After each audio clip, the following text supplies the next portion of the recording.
What up? You are now tuned in to Petty Sportz Black, where I am HBCU. Brought to you by KINGZ Broadcasting Studios and Plus 880 The Beat, the heartbeat of Atlanta. I'm your boy, the host, Famous Fees. They call me Facts. I'm here with my man, Adam. Holla at him. You already know what time it is, ladies and gentlemen. Petty Sportz Black. We're never stopping. We're keeping it going. The HBCU content has been ruling everything right now. So, you know, we had to bring you more, but Fees, I know we got a great guest in the studio tonight. Let us know who we got, man. We have got the one and only Coach Rich Freeman from Morehouse College. Straight out of Atlanta. What's going on, Coach? Good to have you, man. How's it going, guys? Happy to be here.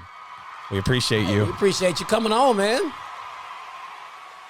So we know you got a busy off season and all kind of stuff to handle out there. I mean, hey, everybody know how illustrious the program and all the tradition is up there at Morehouse. Man, we just happy you was able to take a little bit of time out your schedule to come holler at us. Absolutely.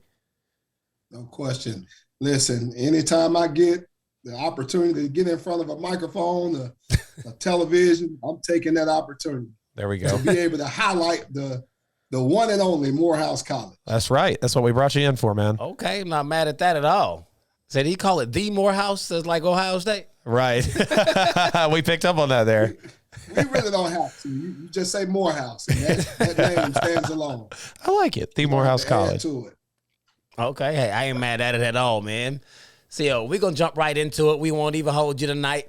Man, so, like, we're finally just getting back to something that resembles normal. I mean, you know, we had COVID, canceled one whole season for the most part. I mean, you know, some teams played a couple games, but everything's been crazy. Mm-hmm. Now you got a new squad, new season, new aspirations. What is the mantra that Coach Freeman is giving to the players from day one to set the tone for next season? Well, I'm a routine type of guy, and our players know that. Coaches know it. Alums, those that have had the opportunity to kind of know me. I like to stay with the basics. Our mantra coming in March the 12th of 2007, and our mantra right now to this day is to perform fast, hard, and smart. Those are three things that I'm looking for within our program in every facet. And I think if we're moving at that rate, I think we'll be in good shape. Okay, fast, hard, and smart. All right, I like that. That's easy to. I can keep up with that. Can't fault it, man. Got to keep it simple. keep it tried and true. Totally know what you mean there.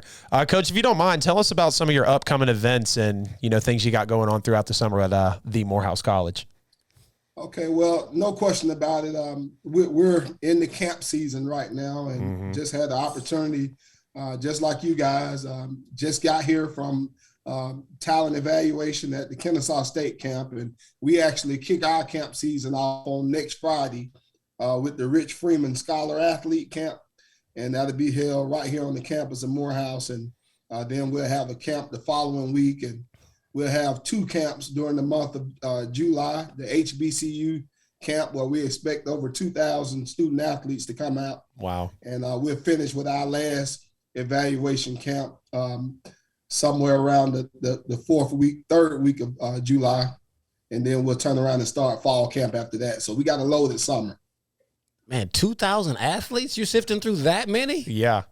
Jesus, that's a lot. We partner with the minority coaches of Georgia, and we had the camp last year at Lakewood Stadium, and I want to say we had 2,300 kids to show up. It's a mega camp, and it's a mega camp that's HBCU invites only, HBCU coaches only.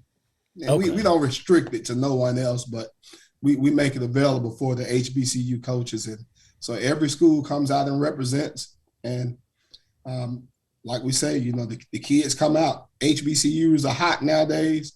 They've really always been hot. They just, you know, we're just advertising them nowadays as being hot. Right. Oh, yeah. Like, it's hot on the mainstream. We always been down with it. That's right. Mm-hmm. Right. Yep, not mad at that. I'm still like, wow, just at the amount of kids showing up to that camp. I mean, 2,300, like that's beyond a mega camp. Like they got the Creflo Dollar style camp going on, super huge mega church camp. That's what's up. Well, I gotta give a shout out to my boy Ahmad Tinker. You know, he's we've partnered for the last 10 years, talking about camps and you know, just clinics and things of that nature. And he's a guy, man, that's ahead of his time. And, you know, I'm just kind of piggybacking off of him and really getting the full swing, because this will be our first opportunity to have a football camp on our campus because of some of the blessings that we've recently received. So, you know, I'm going to take some of his wisdom and some of the things that we have, and we're going to put that together and see what we come up with. Okay, love to hear it, man. We'll definitely have to get back in touch with you about coming to check that out. Yeah, that would be crazy to be at. Oh, yeah. So, man, check it out, man. Last season, man, I know it started off a little rough. And then y'all turned it all the way around. Y'all finished the season 4-1 in the final 5 games. So, I mean, tell us what clicked with the guys at the end of the season for them to finish up so strong, and how important is that momentum moving into the next season?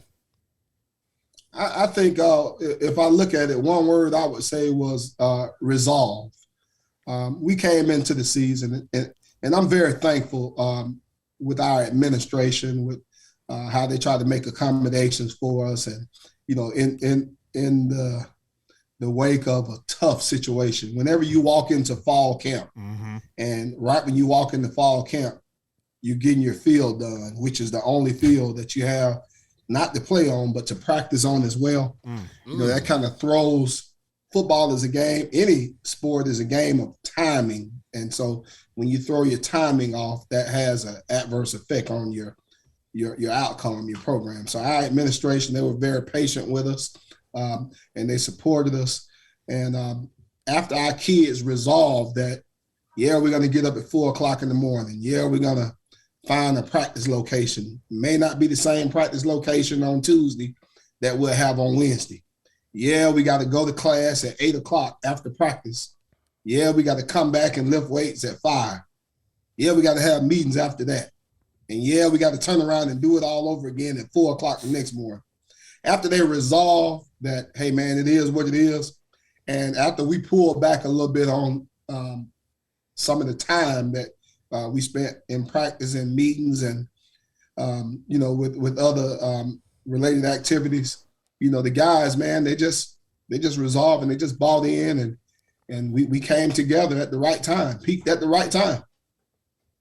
Yeah, man. Like, I definitely didn't know that was going on out there. That's crazy. You have to like just figure out where you're gonna practice at. Yeah. Listen, like, man, between the early times, not being at your own spot, like that had to been tough. Like, they definitely have resolved.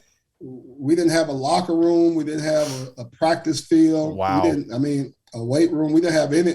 Our entire complex was basically shut down. So literally, what we were doing was just going to play games. Yeah. And we were not only were we doing that, we were doing that coming off of the COVID year. Yeah. Where obviously, you know, we were the first team and the first school to shut down, and we probably were the last to come back. And so we put together about 10 days of spring ball, and we brought the kids in for fall camp, and we had a loaded schedule. Yeah. Having to play West Alabama, West Georgia, and some of those other teams, Savannah State, some of those other teams played during September. And so they put it together, though. Oh, absolutely, man. Like, just hearing the way that whole thing unfolded, I'm like, wow. Yeah. Like, what? I mean, I'm assuming they expected the pandemic to last longer, so they thought they had more time to get the field done. But it's like, man, what y'all supposed to play Madden and then be like, you remember what we did on the sticks? Let's get out there and play now. Like, God, that's rough, man. Like, you know, they had some crazy resolve to come out there and actually finish the year the way that they did. Yeah, it definitely caught us. It caught our administration, and it caught all of us by surprise, because, you know, we were told that the field would be ready, but nevertheless, that's water under the bridge. Shout out to our president, our athletic director, you know, for, you know, just kind of bearing with us, and, you know, in which they did. Our president came and spoke to our team almost every week, you know, very supportive. And man, those kids, they went out there and played.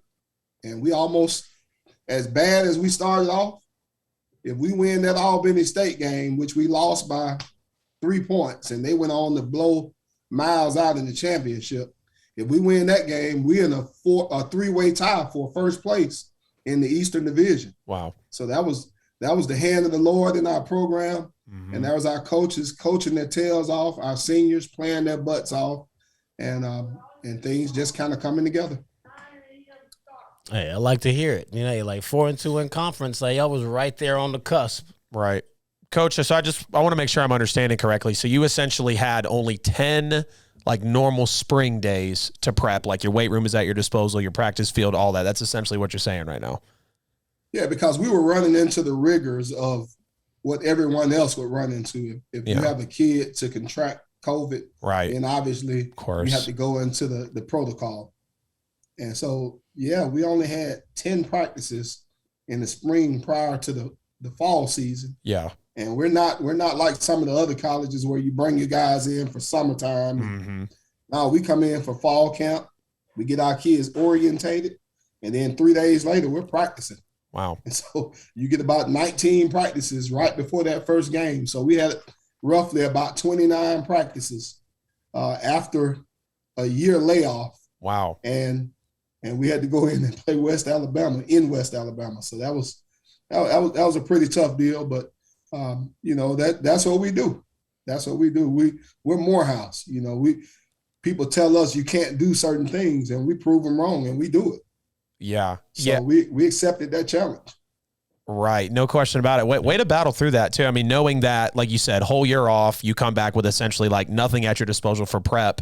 And, you know, I'm sure you're not happy about the 4-6 season, of course, but to know that you were almost at that 3-way tie, like you said, you know, in the East that's nuts. Knowing now, having you on and everything that you guys had to go through, definitely a heck of a story to know that y'all overcame that, Coach.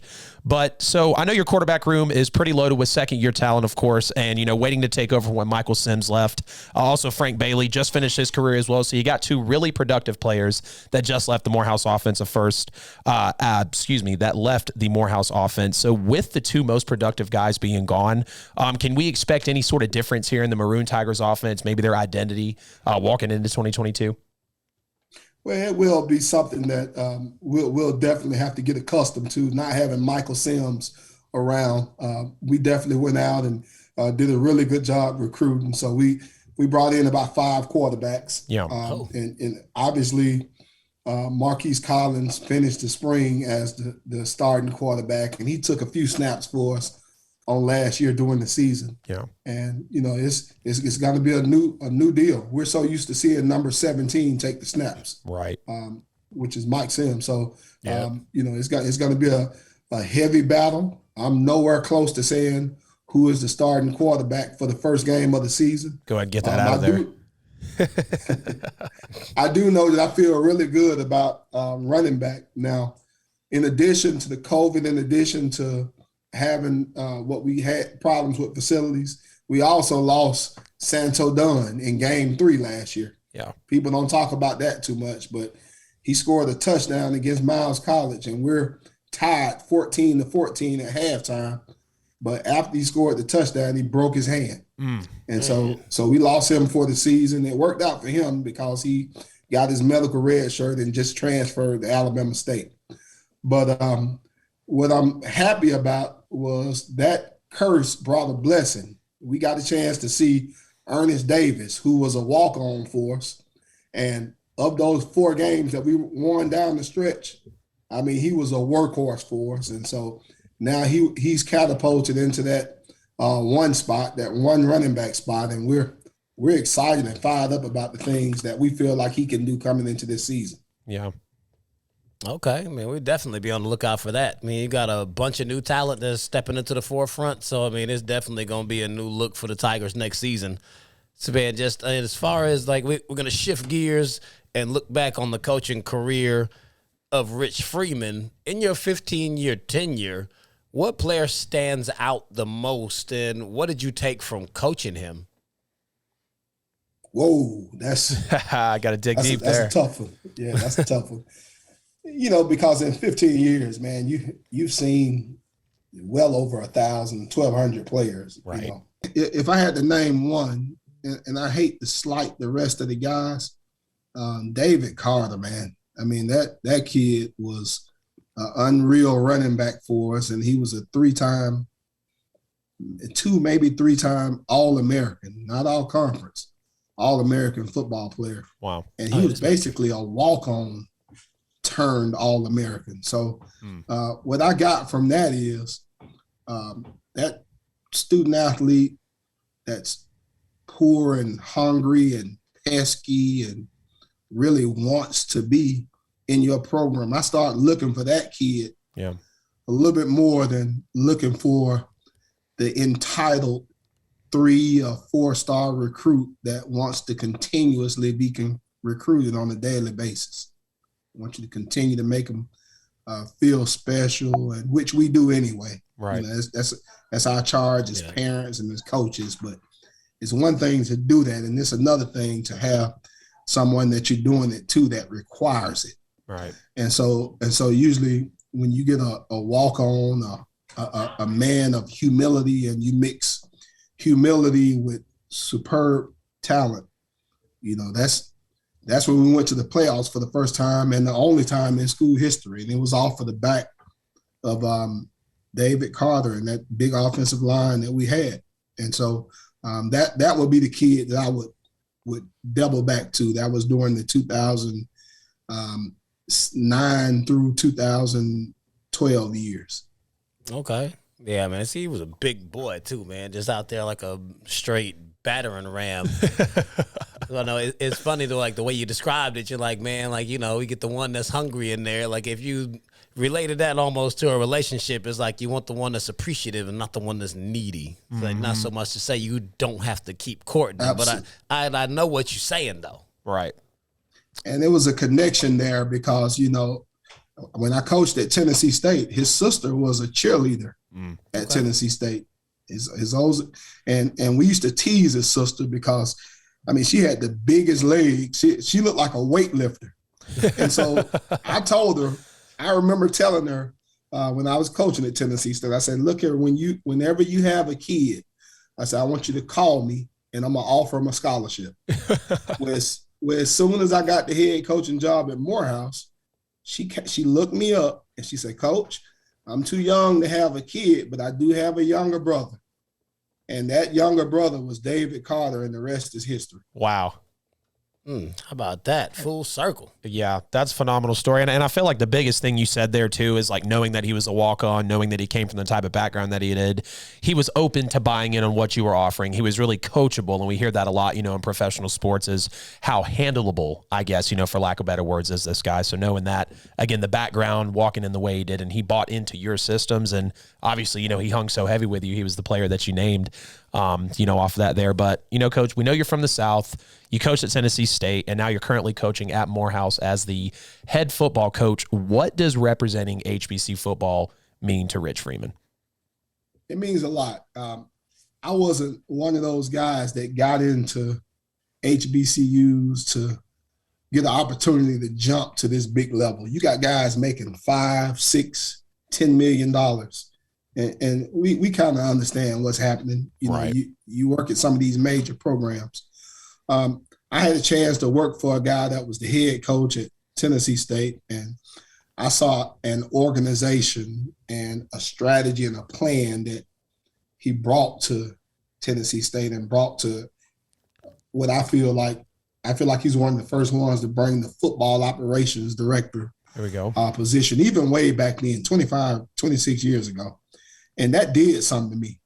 So I wanted to be that guy that would bring, you know, that type of order, that type of discipline, that type of visibility to HBCUs. I wanted to continue that.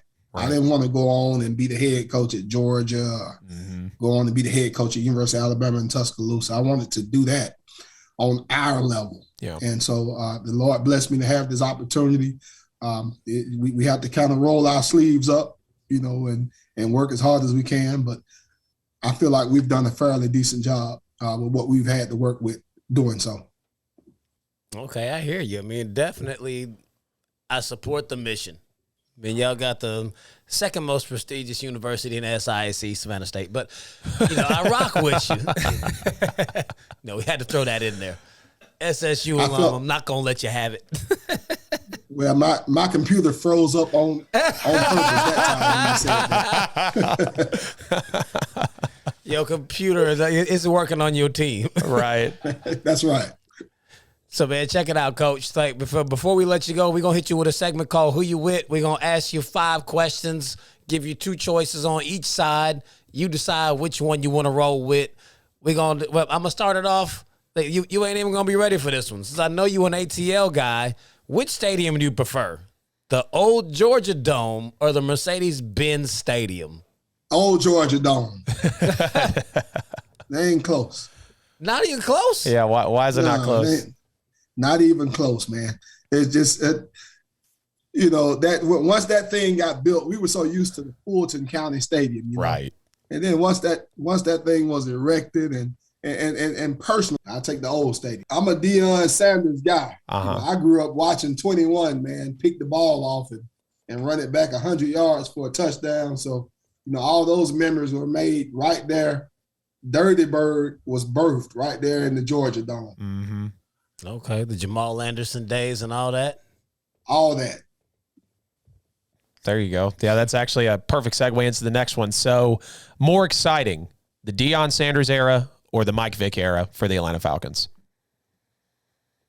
Deion Sanders era. He had to think for a second. I thought he was going to go the other way for a second. Yeah, Deion Sanders. Yeah, nothing like watching him high step 65 yards from the end zone, right?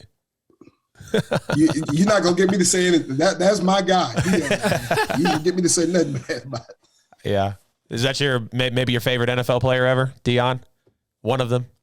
Really close. Yeah, it's really close. Okay, he's the first one. It's so many, but when I think of great NFL players, boom, he's the first one that come to mind. There you go. And it's more than just the way he played. Right. Just his flamboyant nature, and he'll back up everything that he says. Mm-hmm. I mean, you see him doing it right now. Absolutely. We definitely love what he's doing out there. Absolutely.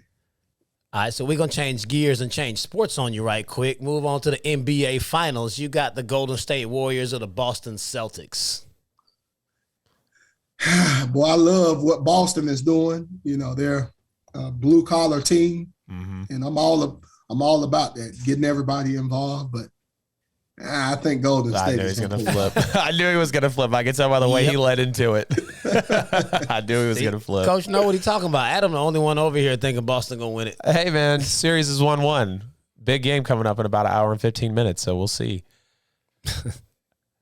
All right, Coach, so back to the NFL. Talking about defensive linemen here, one who just got massively paid, Aaron Donald or Reggie White. Take your pick. Reggie White. Oh, without hesitation. Yeah, no hesitation there. Did you hear me? We did. Reggie White. Until I see Aaron Donald forklift somebody like Reggie White used to do. Yeah. Yeah, no question. That one arm just took up 300-pound man. Right. So you had the same quickness with that size. Yep. So. It's kind of insane that he could move as quick as he could with, again, the size that he was. And it was a different game. It was more, people ran the ball a little bit more. So, of course, that was more of a physical impact on the body for offensive and defensive linemen. So for him to play at the level that he played, make the same amount of sacks or more, and still make the same amount of plays and be that big and fast, hands down, Reggie. Don't put the two in the same conversation. Oh, wow. Heard on that. Don't even mention his name. Hey, what did they say? I'm just saying. Yeah, there you go. We hear you, Coach. We hear you. Can't be mad at you. So, man, last one before we let you out of here. We're going to make it a little bit easier, maybe, because if you answer wrong, I'm not going to appreciate it. On your hot wings, do you prefer ranch or blue cheese? Oh, ranch. Thank you. Who eats blue cheese on hot wings? Serial killers. I don't know what's wrong with these people, man. Blue cheese, like you can't even taste the wing no more. Yeah, that's true. That's like putting sugar in grits as opposed to salt and pepper. Oh, exactly. Heard on that. Yeah. Agreed all the way across the board. Yeah. A little bit of butter in the grits too. You can't forget about that. A little bit of cheese as well. You got to do them up, That's right. There we go. Right. Yeah, but grits ain't supposed to be sweet. Correct. Right. I had someone one time, I was working at a job, and I came back to my grits, and I was eating them, and I was like, why are these sweet? And everyone starts laughing. They're like, oh, we put sugar in your grits. I'm like, how do people do this though? Like, just eat some oatmeal, just call it a day, go the whole way, get the fruit, I don't need sugar in my grains. And you put gravy on top of dressing. You don't put cranberry juice on sauce on top of dressing. That's not turkey and gravy. Yeah. Like I've never even tried it. I've seen it. Like I'm not doing it. Right. I don't even like how it looks. I ain't eating it. Right. That's right. Yep. That's right. Yeah. Well, man, that's our time for this evening, man. Coach Freeman, I appreciate you coming on, man. Big ups to the program and what you've been able to do out there. We definitely wish y'all the best of luck in this upcoming 2022 season. We got to come try to check out this mega camp because that sounds like that's going to be really fun, and we definitely like to check that thing out, man. So is there anything you want to say to the people before we let you get out of here? I just think it'd be a really good deal, to get your kids to come by Morehouse over these next 3 to 4 weeks. We're going to have camps there every weekend. So if you can get your kids to go to richfreemancamps.com, then you can sign them up and bring them out, and that'll give you a snapshot of what it is that we do at Morehouse College. And then you come back in the fall and you really get the full picture of how we do things. And I think it'll be a great place for your kids. All right, well, y'all heard it from Coach Freeman. Go to richfreemancamps.com. Look in the description. You'll see you can click on the link. Go check it out. Bring your kids out. Next 4 weeks, that's what it is. You coming out to Morehouse. Adam, what you want to leave them with? Appreciate you so much for coming on, Coach. I mean, being able to dig into an alumni and, a guy who's really at the helm of the sports program, it was just a blessing, for you to be able to give us the shot as we're ramping things up here. And again, everyone's loving the content, so we know having you on is going to be absolutely great. So we'd love to have you back anytime, Coach. Heck, hit us up with any questions if you need it. If we can help at all, we'd love to be there. And as we always say, HBCU is life here on Petty Sportz Black, and we got to do our part in support with the media. We appreciate you so much, Coach. Thank you, guys. Take care, man. Absolutely, man. Appreciate you. We'll definitely be in touch. All right, Petty Nation, Petty Sportz Black. That is another episode. Rich Freeman, head coach, Morehouse University, the Morehouse, came in. He let y'all know what it is. He's got the camps coming. He's got the players churning them out. They already overcame the adversity from last season. Yeah. Nowhere but up they can go from here. Y'all make sure y'all rock with us every single week. Y'all look for the Petty Sportz Black videos. Y'all make sure you tell a friend, you like, you share, you subscribe. You jump on KINGZ Broadcasting Studios. It's sponsored by Pulse 880 The Beat, the heart of Atlanta. You'll tune in every single Thursday for these hot Petty Sportz Black takes. And we out. I ain't working on no bitch, baby, I ain't no doctor. I could treat you like a daddy, don't call me Big Papa. Get a